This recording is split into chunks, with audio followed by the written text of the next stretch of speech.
Hello everyone, विश्व पर्यावरण दिवस की आपको सभी को हार्दिक शुभकामनाएं। आज का हमारा टॉपिक रहेगा हरित क्रांति व उसके तत्व। हरित क्रांति का तात्पर्य क्या है, इसके बारे में हम बताएंगे। हरित क्रांति के जनक कौन है और हरित क्रांति का भारत में हरित क्रांति का तात्पर्य क्या है। तो हरित क्रांति का जहाँ तक सवाल है, हरित क्रांति का मतलब है भी खाद्यान्न के मामले में देश को आत्मनिर्भर बनाना या अनाज का इतना अधिक उत्पादन करना कि भारत की जितनी जनता है उसके लिए वो पर्याप्त मात्रा में अनाज हो, कोई भूखा न मरे अनाज के मामले में। तो हरित क्रांति का तात्पर्य इस तरह के कृषि यंत्रों का, उन्नत बीज का, उन्नत खाद का, उन्नत स्प्रे कीटनाशक आदि का प्रयोग करना कि प्रति एकड़ उत्पादन है उसमें ज़्यादा से ज़्यादा उत्पादन किया जा सके और कम समय में उत्पादन किया जा सकते और उन्नत क्वालिटी का उत्पादन या फसलें पैदा की जा सके। तो जहाँ तक बात है वैश्विक में, तो विश्व में हरित क्रांति के जनक अमेरिका के विद्वान नॉर्मन बोरलॉग थे। और दूसरा जो भारत के अंदर हरित क्रांति के जनक है वो स्वामीनाथन थे। इन्होंने 1966 में या 70 के दशक में हरित क्रांति में सराहनीय कार्य किया, जिसके मामले में भारत है वो खाद्यान्न के मामले में आत्मनिर्भर बना और भारत के जो किसानों की दशा है वो काफ़ी सुधरी, वो आत्मनिर्भर हुए। अब हम बात करते हैं हरित क्रांति के तत्व कौन से हैं। तो हरित क्रांति के सहायक तत्व भी, जिन तत्वों के कारण खाद्यान्न के मामले में क्रांतिकारी बढ़ोतरी हुई और देश आत्मनिर्भर बना खाद्यान्न के मामले में, तो उन्नत बीज और इसके उन्नत बीज के बाद उन्नत रासायनिक खाद, आधुनिक कृषि यंत्रों का प्रयोग किया जाने लगा, उन्नत कीटनाशकों का प्रयोग हुआ, सिंचाई की समुचित व्यवस्था की गई, भू संरक्षण किया गया, बहुफसलीय कृषि व्यवस्था की गई, सघन कृषि पर बल दिया गया, मूल्य निर्धारण सरकार के द्वारा किया गया और कृषि ऋण व्यवस्था भी की गई। अब एक एक पॉइंट को हम यहाँ पर डिटेल से लेते हैं। उन्नत बीज, जो कृषि उत्पादन का आधार है वो उन्नत बीज होते हैं। तो हाइब्रिड अच्छी क्वालिटी के उन्नत बीजों की खोज की गई रिसर्च सेंटर में और किसानों को प्रोवाइड करवाए गए और जिससे उत्पादन है वो बहुत अधिक मात्रा में, उनमें बहुत अधिक बढ़ोतरी हुई। इनके साथ साथ इसमें जो बीज थे उन बीजों को उपचारित करके भी किसानों तक पहुंचाया गया, जिससे फसलों में रोग वगैरह बहुत कम लगे और किसानों की फसलें हैं वो अधिक फसलें पैदा होने लगी खेतों के अंदर। इसके बाद है उन्नत रासायनिक खाद। जब बीज अच्छे हुए तो उसके बाद खाद का प्रयोग किया जाने लगा। उन्नत रासायनिक खाद का मतलब ये हुआ भी जिससे जैसे डीएपी, यूरिया या जैविक खाद उनका प्रयोग किया जाने लगा, जिससे प्रति एकड़ उत्पादन बहुत अधिक तेजी से बढ़ा।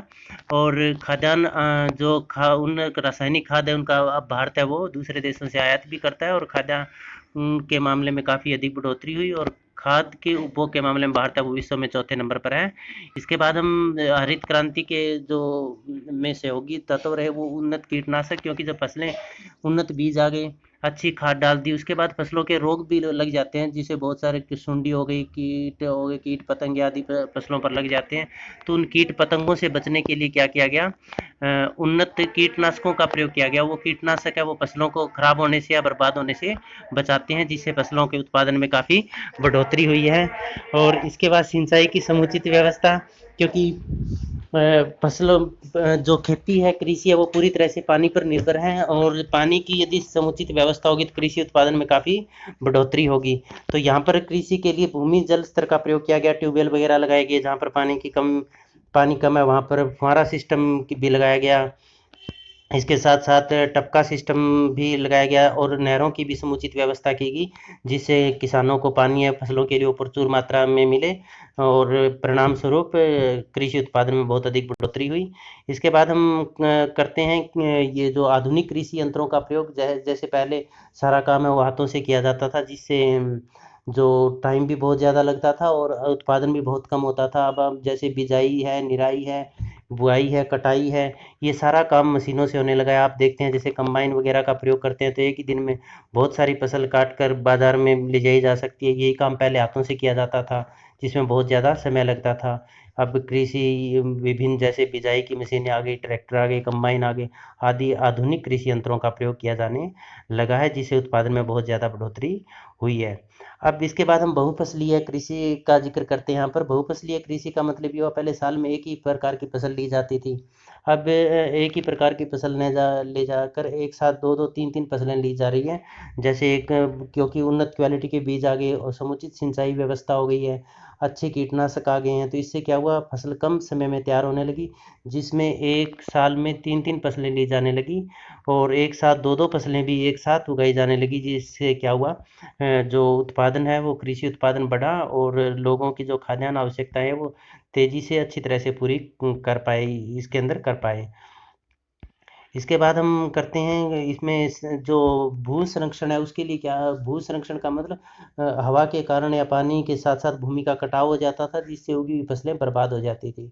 तो इसके लिए क्या किया गया, अधिक से अधिक पेड़ लगाए गए जिससे हवा का जो प्रभाव उसको कम किया गया, और जो ऊंचाई वाली जगह जैसे आप देख पा रहे हैं इसमें सीढ़ी नुमा कृषि की गई जिससे पानी के बहाव से हवा के कारण या भूमि का कटाव न हो, तो भूमि को सुरक्षित किया गया क्योंकि भू संरक्षण से क्या होता है, उपजाऊ मिट्टी है वो पानी हवा के साथ है बह जाती है और बाद में जो मिट्टी बचती है उसमें फसलें कम होती है। तो अब इससे उत्पादन है वो काफ़ी बढ़ा और हमारी खाद्यान्न के मामले में हम आत्मनिर्भर हुए। सघन कृषि पर बल, अब जो कृषि क्रांति है इसके जो सघन कृषि है वो भी इसके उत्पादन में बढ़ाने में काफ़ी सहायक सिद्ध हुआ, क्योंकि जो प्रति एकड़ पहले कम उत्पादन होता था, अब अधिक उन्नत खाद और स्प्रे वगैरह हो गई या उन्नत बीजों के कारण प्रति एकड़ उत्पादन है वो काफ़ी अधिक मात्रा में हुआ होने लगा। और इसके बाद जो कृषि ऋण व्यवस्था है कृषि उत्पादन बढ़ाने के लिए, क्योंकि बहुत सारे किसान ऐसे थे जिनके पास पैसों की कमी के कारण वो अच्छी तरह से खेती नहीं कर पा रहे थे, तो उसके लिए कृषि ऋण की व्यवस्था की गई।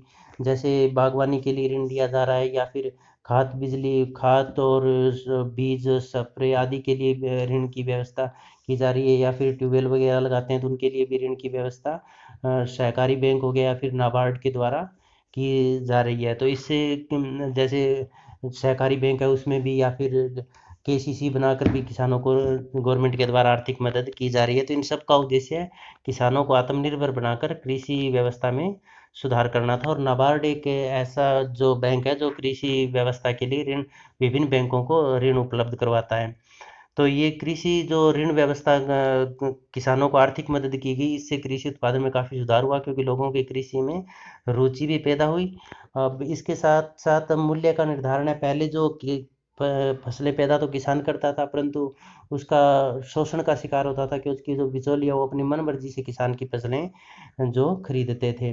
तो अब सरकार ने क्या किया, इसका मूल्य फिक्स कर दिया गया।